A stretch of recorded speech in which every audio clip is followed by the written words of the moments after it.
WhiskyJason here, whiskey from the viewpoint of an American in Germany tasting rare and exotic whiskeys. Today I have something from Ireland, Tipperary, yay! Irish single malt whiskey. And this is actually the Own Barley Railway Line bottling. Now, first of all, I must admit that this type of box is not my favorite. So as soon as I carry it, it's like, whoops, I picked it up and it fell down, which was, bottle didn't break, but still. And then when I put the lid back on here, if I'm a dumb man and I try to use power, it doesn't work. I have to kind of twist and very lightly. So compression of air is always a problem. It's okay, all right? So who knows? Now, while doing my preparation work for this video, I found something, and this was the reason I went live, so I can share my screen in a moment. This little QR code here. I love those QR codes because you can get all this fabulous information. So before I start, I'd just like to move on over here to my screen share and go to Tipperary. Tipperary Distillery, one word, .ie, and this is our story. I've actually been on this farm. So I visited Jennifer. That's her. That was must have been the spring of 2018. All right. So they started 2014. They actually had a distillery partner or a distribution partner here in Germany called WWW Irish Whiskies with EYS.de. Mareike Spitzer, and I work with her a lot. And so I met Jennifer beforehand at some fairs, and I visited her there. I was at Waterford in the morning. I visited her in the afternoon. There's a good video on my channel about our interview there. So Stuart Nickerson is her father. He has over 40 years of experience working at Scotland's most famous whiskey distilleries. We're talking about Blair Ethel. We're talking about Inchgower. We're talking about Blatnoch. We're talking about Highland Park distilleries. We're talking about Glenfiddich and Balvenie. We're talking about Girvan grain distilleries. I mean, come on, yeah. So he refurbished Glenglassaugh here in 2008 for Billy Walker and so on, brought it back to production. I mean, this guy's a legend, all right? So, and this is the Liam, he's the husband and the farmer. They call him the chief agricultural consultant. All right, so for those of you that like to talk about Whiskybase, this is Whiskybase number 180441. It is batch number 1. There have been first fill Ex-Rioja casks used here, and the cask number was here batch 2020.SM.01. And there were 2,000 bottles here. So it's just not one cask. It should be the batch number here. All right, 50%. And over here in Germany, I'm paying 75 euros for this. And in Ireland, it's 80 euros. Well, more excise tax and more VAT, so it makes sense. And some reason it's in the Netherlands as well for 100 euros, which I really, really don't understand. All right, so let's go back to sharing my screen because I have something really nice. Hey, Robin, good to see you. Long time no see. Wow. One of my childhood friends. Thank you. Thank you for watching here.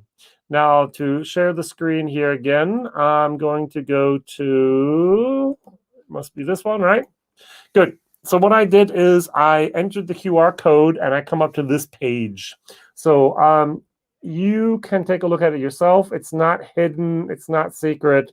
So this is actually something you can look at yourself. So I'm going to put it up here on the screen here. There you go. So if you want to take a look at that there, feel free to do that. All right. So what do we have here? We actually have the farm. And you have the barley, the weather, the distilling, and the maturation, the bottling. So the first thing is you go to the barley. It says barley is the core ingredient of our single malt whiskey. And with the addition of only water and a little yeast, this unique crop gives us the core flavors of the new make spirit that matures on site into whiskey. So we have the field. Different fields have different names. They call it the railway line. The elevation is, of course, 78 meters above sea level. The coordinates are here, and the crop they used was a spring barley named Olympus. All right. So they actually sowed the sowing rates of the farmers out here. My brother-in-law is a farmer. So we have 190 kilos per hectare. Now, the moisture of the malt after it was in the oven was 4.6%, and the fermentability was 87.6%, which is very, very good. The soluble nitrogen should be as low as possible, 0.54, I think is good. And the diastatic power is 116. If you've done any type of beer brewing, you know what that means. Different types of grains have different types of diastatic power, and barley has one of the best. All right. So with the soil analysis, I'm not really sure. It looks pretty. I don't know why we have phosphorus and copper and zinc and boron. I have no idea why we have potassium and magnesium and calcium and manganese here. I really, really don't know what that's going on here. But hey, you can see the soil analysis. And they actually sowed the grain, and this is where the transparency is just awesome, all right? They sowed the grain on the 15th of April, 2016, and they harvested it on the 28th of August. So it was actually a growing period of 135 days, which is not bad. The yield is 8.45 tons per hectare. Well, that's good. And of course, the moisture when they harvested it was 18.5%. The drying moisture is they put it actually into the barn and they leave it there for a while and it gets drier. So it's 13%. And it was sent for malting on the 24th of May. So that time in between here, 2017. And it was malted on the 5th of June, 2017 in Inverness. So the weather, look at this. You can see the temperature, all right? Now, during this time of the harvest, all right? Now, the harvest of the growing, this is between April and August. So it never got below 9 degrees Celsius. It never got above 23 degrees Celsius. So you can see the weather going up and down there, the temperature. You can see the rainfall on the various days here. The highest percentage of precipitation was 26.2 millimeters on one day. And you can also see the sunlight here, the daylight, not the sunlight. Here we have 13 hours, 13.8, and the most you had 16.8. Now, this is actually the daylight from the time the sun goes up and the sun goes down. It's not the actual sunlight due to clouds and so on, because hey, that's that. Now, you talk about the distilling here. Now, Stuart Nickerson has over 40 years of experience in the whiskey industry, and he's made exceptional single malts for some of the world's most famous whiskey brands, and he uses all of this experience now to transform this malted barley into an exceptional new make spirit at a friendly Irish distiller. So which one could it be? Great Northern. All right, good. Let's move on here. The barley arrived at the distillery on the 16th of June, 2007, and fermentation started 3 days later on the 19th, finished on the 22nd. Wow, all right. So the distillation was on the 22nd to the end of 23rd. They filled up the casks on the 28th and then disgorged the cask on the 24th of January 2021. So if you take a look at here, we have June to January, so we have 18, 19, 20. So it's about 3.5 years old only here. So they did use 3,250 kilograms of malted barley to make 2,000 bottles. I was always told 1 kilogram of malt makes about 1 bottle of whiskey. Interesting. The yeast they used is Distillax, never heard of that. A fermentation time of 76 hours, and the alcohol was 11%, and the original gravity was 1.12. If you ever made your own beer or brewed your beer, you know the gravity is very, very important there. So now we're moving on to the next part, which I thought was fantastic. We're talking about the maturation and the bottling. So maturing in wooden casks develops and enhances the flavor of the new make spirit and adds elements of both wood and the previous spirit held in the cask. So in 2017, they had these casks, an SMOB, whatever that means, 13, 16, 26, and 27, and they were reduced with water from the farm. So the farm has a so-called borehole, for me, a well, and they bottled it at 50%. So what did they use? They used first fill Rioja cask. Rioja is a type of red wine for Spain. So they actually had the 1,494 cask liters were filled. So if you divide this here by 4, 13, 16, so divide by 4, you get about 300 and some liters per cask. All right, very good, 350. And the source of these casks were from a bodega named Faustino. Never heard of them either. So the casks were sourced from Bodega Faustino in Spain and were previously used to age Rioja wine. The winery owns about 650 hectares of vineyards in some of the best areas of La Rioja. I did not know it was La Rioja. And over the last few years, the winery has incorporated new environmentally friendly grape growing practices to make the vineyards increasingly sustainable. Ooh. And the Bodega Faustino is one of the leading exporters of the Grand Reservas. Oh, those are the very good ones, and has been making Rioja wines for centuries. Okay. And this has given the spirit held in the single cask, a rich red color and dedicated wine notes on the palate. Now, there's a little bit of problem. It's not a single cask. You have 4 casks, and these casks. So, Jennifer, if you're watching this, please maybe make a correction. All right, so they filled into the cask on the 28th of June, 2017, and they started maturing them in cork on the 28th of June. Very good. So 426 days in cork. What happened is they actually moved the casks now to their farm in Tipperary, and they let it mature there for an additional 880 days. So in 2018, they removed the cask, and then they were disgorged on the 24th of January, 2021, in the pandemic. Yay, not that long ago. So I love the transparency. I'm totally awesomely impressed with what's going on there, and I think it's a beautiful, beautiful, beautiful thing. Oh, I thought I had poured some. I was waiting for it to mature or air out in my glass. Forgive me for my excitement here with the with all that information and data there. All right, so most of the data is actually in the back here. So, well, the white and the red are not good. So, there we go. So you do have the information here about the growing, about the malting, about the distilling, about the maturing, and about the bottling. Now, this is grain from their own farm, but it is not distilled at their own farm.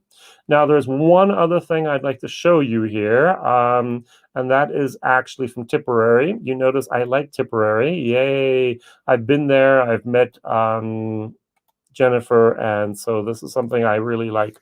They have their own stills now. All right, so that's Liam. That's the husband, the farmer. They actually have now, our distillery is comprised of 4 copper stills, and the largest is a 1,000 liter stills, and they were all installed in May 2020. A mash tun for fermenters and a hand bottling equipment. So they're going to be a very boutique distillery, very small distillery. And this is the question that I'm going to have to ask myself and them one day is, what is the plan? So are they really going to try to get the whiskey out into the world? Ireland, Europe, America, Asia. Or are they really going to concentrate just on maybe the European market, maybe just the Asian market, maybe just the American market? All the Irish are going to America. Maybe they need to do it a little bit different. Who knows? All right. So on the nose. Wow. Damn. This is vanilla with a type of cherries and raspberries. Very, very predominant red wine maturation here. Now, my question of the day is, there are over 40 different producing Irish whiskey distilleries now. Could you name a few of them? So 30 years ago, we basically had 2. You had Bushmills and you had Middleton. And then along came Cooley and did everything differently. And then you had the new ones coming up, like Dingle, for example, Waterford. You had then the Pierce Lyons and many, many, many, many, many, many more. And it's very, very interesting to see what's happening there in the Irish whiskey world. And it's almost difficult for me to keep up with everything that's going on, to be honest, and to understand what's going on in Japan and in Germany and in Scotland and in America. In the whiskey world, it's just a way, way too much at the moment. Now, I must commend them. This is 50% ABV. I'm going to compare it to something which just is a benchmark standard here. and it is the Bushmills 10. Oh, by the way, I heard an announcement today that Bushmills going to change the bottle. So maybe breaking news here by WhiskyJason for those that are watching today. I'm going to show you the new bottle design as well, and you're going to tell me what do you think about it for Bushmills. All right, good. So, there we go. Where are you here? There. So, what do you think? I'm not really sure. It looks a little bit stumpy or dumpy. I like that it was a little bit longer here. Maybe it's just the dimensions of the picture here. This is how the new bottle design could look like or should look like. There is a certain resemblance, but it's this is much taller, and that's a little bit more wide. So I'm not sure. So what do you think about that new Bushmills 10 bottle or Bushmills bottle design? Of course, there's a couple in Donegal. I actually interviewed a few of them, at least one of them. Thank you very much. Super Vascular. They're the one making here the I want to say fairy cask, but that's not right. Silky. One of them are making Silky. Also, most predominantly Great Northern Distillery juice and so on. So good. Exactly. Looks like a fancy olive oil bottle. Yeah, you might be right there.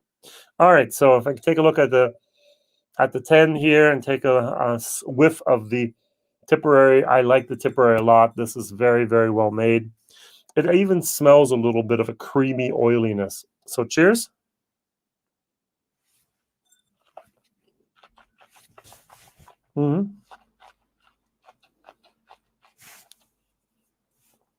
Good mouthfeel, non-chilled filtered, no color added, creamy, oily, dominant vanilla, as it must be those Rioja casks are probably going to be American oak, not European oak, and that red berry moment. Cranberries, strawberries, raspberries, cherries, definitely everything there. The youthfulness of this whiskey, 3.5 years, is borderline. I think a little bit more time could have done it a bit better, but hey, maybe it would have been over oaked. Maybe it would have hit a tipping point. Maybe they needed money. Yeah. Now, I like this. This is going to be a C++. The only problem I have is there's a faint little bit of sulfur in the background. So you have a cask, Rioja, Spain. How do you get the cask from Spain all the way up to Ireland? Put it in a container. Now, if you're, you might drive it with a truck, who knows, but whatever. It's certainly probably it's prohibited by price to fly it there. And so Spain is usually hot, and a wine, Rioja wine, is maybe 13%. And if you take out the contents and you put it in an empty cask and you leave it in the heat for a couple of weeks with nothing in it, that cask could actually go bad on you. Could turn into a vinegar type of moment. And so what they do is they have the sulfur candle, they put it in there, just lightly turn some of the oxygen into sulfite, oxygen sulfite, or the, and then they can transport it, and the air in there protects it from turning from that alcohol, turning bad. The best thing to do is to have something like a cool or chill filter, chill transportation, like a refrigerator container. Put those casks in there, then you don't have to worry about that. I do recognize the sulfur in here a tiny, tiny little bit, and that's why it's not a B-, it's a C+. I bought this bottle myself. I'm sharing it with my friends and fans over here. So, but I do get it in the nose, and I also do get it on the palate now that I'm looking for it.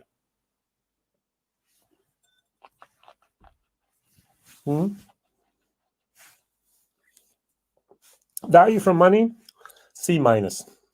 It's 75 euros over here. Waterford goes for 79 euros as well, about the same age. I don't think that should be the new norm. My personal opinion. I think 75 euros for a 3.5-year-old Irish whiskey at 50% from Rioja cask is a little bit too highly priced. If this had been 55 euros, I would have went, okay, good. Yeah, a little bit, but 75, it's just like, oh, do I really want to have 75 euros? I'm not sure. Try it before you buy it is one of the things we say here now. A C plus, please, why haven't you bought it? B, buy it. C, you can buy it if you like to. And that's exactly also with the price point here. Many fans of Irish whiskey out there are going to go, buy it, buy it, buy it. They just love Irish whiskey, and so they're going to enjoy this as well.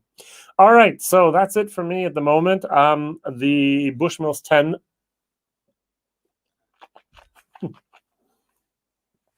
After powerful, strong, nice 50%, this is just watery. It's sweet water with a little bit of barley. This is good. It's very, very well done.